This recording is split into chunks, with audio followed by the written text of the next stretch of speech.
Hello everyone, in this video we are going to see the controlling process.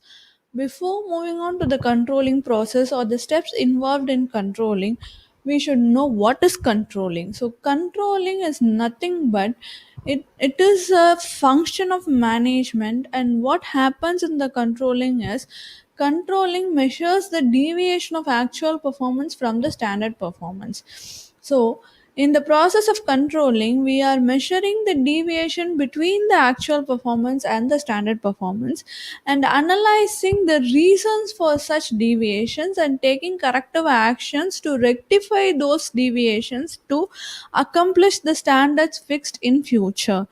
So, controlling consists of verifying whether everything occurs in accordance with the plans adopted, instruction issued, on principles established. So, in the process of controlling, we are checking everything is occurring in accordance with the plans adopted or instructions issued and principles established. If the actual performance is not adhering to the standards which we have fixed, then we have to analyze what is the reason for deviations and we have to take corrective actions to rectify those deviations. This process is called as controlling. So, in short, the controlling is a process of analyzing the deviation between the actual performance and the standard performance and analyzing the reasons behind it and taking corrective actions to rectify those deviations. Controlling process. So what are the steps involved in controlling process? There are 5 steps involved in controlling process. The first one is setting performance standards. The second one, we are measuring the actual performance. The third one, we are comparing the actual performance with the standards. Fourth one, analyzing the deviations. And the fifth one, taking corrective actions to rectify those deviations. So the first step in controlling is setting performance standards. We are setting performance standards. So what is standards? Standards are benchmarks against which the actual results are measured and efficiency is determined. So standards are the benchmarks. They are the yardsticks that they have to achieve. For example, uh, per day, a person has to produce 10 boxes, then that is the standard. So standard is the benchmark which is fixed. For example, the person is able to produce only 9 outputs, 9 boxes, then the actual performance is 9 but the standard performance is 10. So, standards are the benchmarks against which the actual results are measured and efficiency is determined. For example, the person is producing actually 10 boxes a day, then he is matching the standards. So, he is efficient.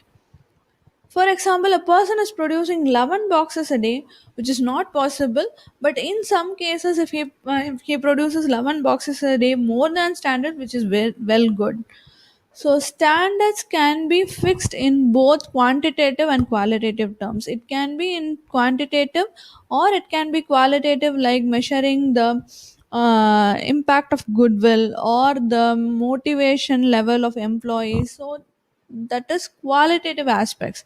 So standards can either be in quantitative terms or it can be in qualitative terms, but if it is in quantitative terms, it is easy for us to compare with the actual performance and to interpret the results. Measurement of actual performance. So this is the second step in controlling process. So measurement of actual performance, we are actually analyzing, we are actually measuring the performance. The actual performance is measured. So how to measure the actual performance? There are several techniques to measure the actual performance. Those techniques are personal observation by observing them, sample checking by checking the samples, performance reports by having performance reports, and by analyzing the performance report, we are measuring the actual performance. So as far as possible, the performance should be measured in the same units in which the standards are set. For example, if I said in the earlier example, the standards is 10 boxes, so the actual performance should also be measured in terms of boxes. If it is measured in terms of liters, or if it is measured in terms of kilogram or any other physical unit, it becomes very difficult to measure the actual performance, and it becomes very difficult to make comparison between the actual and the standard performance. So as far as possible, the performance should be measured in the same unit in which the standards are set, so that the comparison is easy. So now the third step is comparing the actual performance with standard performance. We are comparing the actual performance with standard performance. This will reveal us the deviation between the actual and the desired results. Then the fourth one is analyzing deviations. We are analyzing the deviations.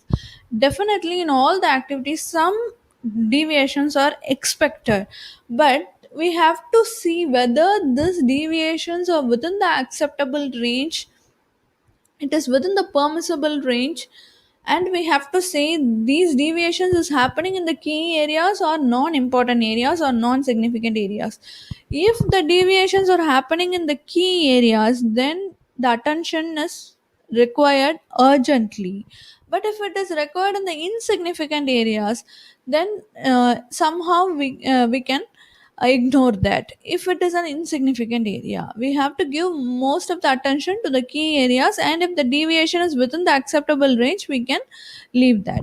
So that is what critical point control is. We are checking the deviations in the key areas or the most important areas. And management by exception is the deviations are accepted to a certain limit, to a permissible limit. So these two things should be used by the manager in this regard. Taking corrective action after analyzing the deviations, then we have to take the next step of correcting the deviations. So as we discussed earlier, if the deviations are within the permissible limit, no corrective action is required. But when the deviation go beyond the acceptable range, then it requires immediate managerial attention, so that the deviations do not occur again and the standards are accomplished. If the deviation is happening in the key areas also, we should immediately check through it, and we have to take the necessary actions to correct those deviations to accomplish the standards which we have fixed earlier. So these are the steps involved in the controlling process. So the steps are: first one, setting performance standards. After setting the performance standards, we are measuring the actual performance. After the actual performance is measured, comparing the actual performance with standards, then analyzing the deviations and taking corrective steps or corrective action to overcome those deviations or to rectify those deviations, so that the standards can be accomplished as per the plans fixed. Thank you.